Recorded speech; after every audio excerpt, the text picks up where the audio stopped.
क्या कहा? मुनि विश्वामित्र जी दरबार में पधार रहे हैं। मंत जी आप जाएं और विश्वामित्र जी को आदर सहित दरबार में लेकर आए।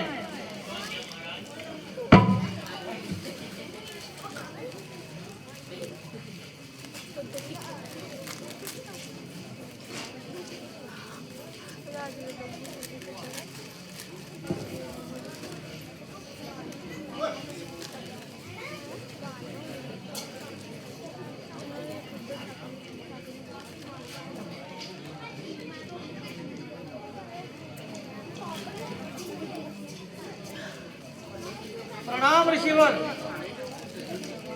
कल्याण हो राजन। धन्यवाद हमारे जो आपने अपने पवित्र जन इस स्थान पे पधारे और आपने इस स्थान की शोभा को बढ़ाया है।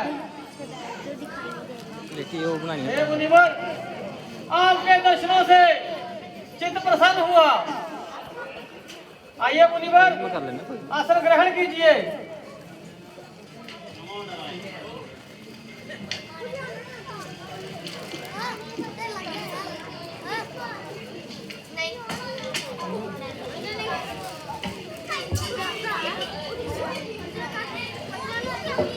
कहिए मुनिवर, चित्त तो प्रसन्न है।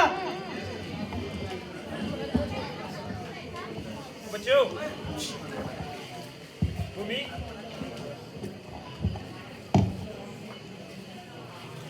क्या कहें राजन। हमने एक यज्ञ रचाया था और बड़ी ही मुश्किल से उसे हर तरह की आफत से बचाया था, किंतु ना जाने वो बेईमान कहां से आ धमके और हमारा समस्त जग भ्रष्ट कर दिया। जहां तक कि हवन कुंड में मांस आदि भून भून कर खाने लगे। यदि हम फकीरों के साथ ऐसी बदहाली है तो दुनियादारी का तो परमेश्वर ही वाली है। हाँ, मेरे राज्य में यह अंधेर चोरी नहीं बल्कि सीना चोरी। यदि मेरी प्रजा को इस कदर आजार है तो मेरा राज करने पर धिक्कार है। अभी चढ़ाई करता हूँ और आपके देखते ही देखते उन सभी की सफाई करता हूँ। नहीं राजन, आपको कष्ट करने की कोई जरूरत नहीं। आप विराजमान रहे और ना ही वहां ऐसी कोई खतरनाक सूरत है। आप केवल राम और लक्ष्मण को मेरे साथ कीजिए और उनका हाथ मेरे हाथों में दीजिए। हे मुनिवर, आपका कहना मुझे हर तरह से कबूल है, परंतु आपकी यह जिद बिल्कुल फिजूल है। भला मैं किस तरह गवारा करूं कि बच्चों को युद्ध में भेज दूं और यहाँ पे खुद मैं आराम करूं।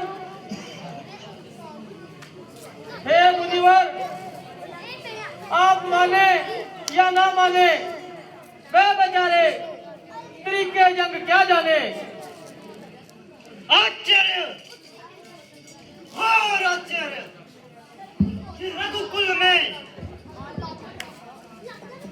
ऐसे कायर कहां से पैदा हो गए और हम तेरे जैसों के पास आकर हैरान परेशान हुए।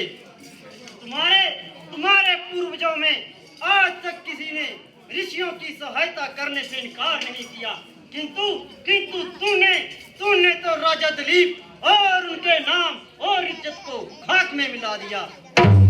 अब हमें ना ही आपसे और आपके पुत्रों से कोई सरोकार है और ना ही आपकी फौज की कोई दरोकार है। जैसी बनेगी बनाऊंगा, किंतु तेरे जैसे कायर के पास कदा भी नहीं आऊंगा।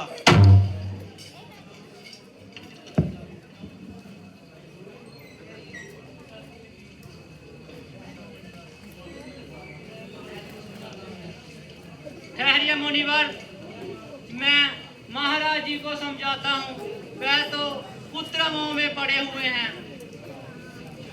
आप कृपया शांत हो जाइए।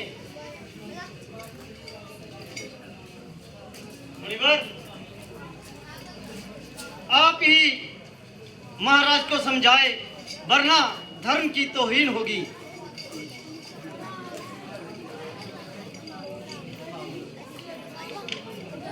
महाराज, आप ज्यादा सोच विचार ना करें और दोनों राजकुमारों को भेजने से इनकार ना करें। आप स्वयं बुद्धिमान और समझदार हैं, हर बात से अच्छी तरह वाकिफ हैं।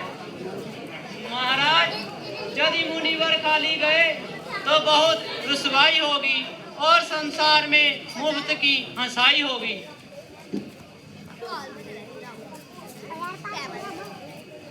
हे गुरुदेव, यदि आप सभी की किसी में भलाई की सूरत है तो भला मुझे इनकार करने की क्या जरूरत है। जाइए, ले जाइए और अपना काम बनाइए। सुमंत जी, आप जाएं और राम को बुलाकर दरबार में लाएं। जो आज्ञा महाराज।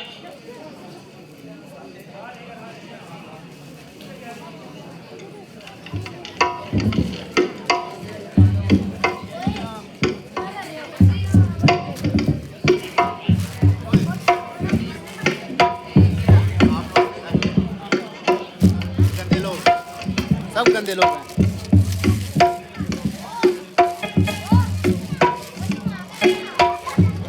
सभी गंदे लोग हैं।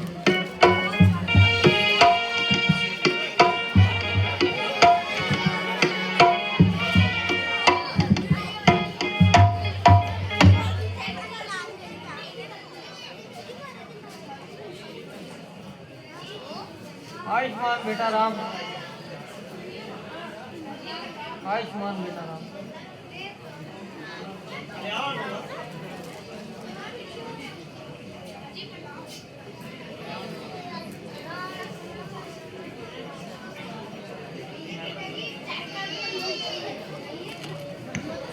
कहिए पिताजी, क्या आज्ञा है?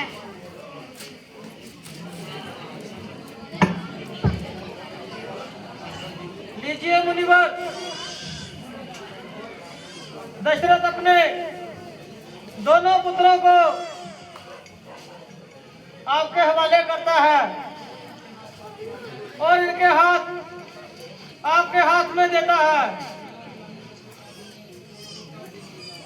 ना जाने दशरथ अब इन दोनों को दोबारा कब देख पाएगा।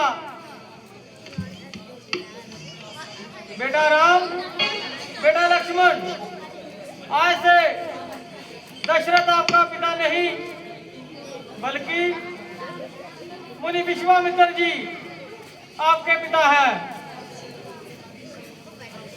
आज से मुनिवर जो भी कार्य आपको बताएंगे,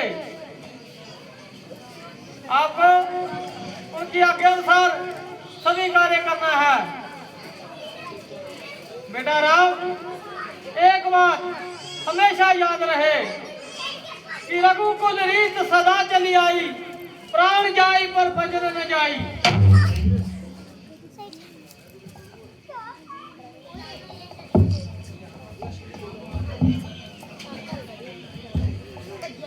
पिताश्री, हम आपका यह कथन कभी नहीं भूलेंगे और गुरुदेव जी की आज्ञा का पालन करेंगे।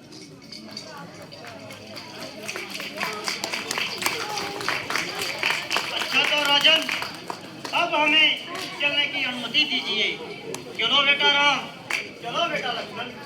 जैसी इच्छा गुरुदेव।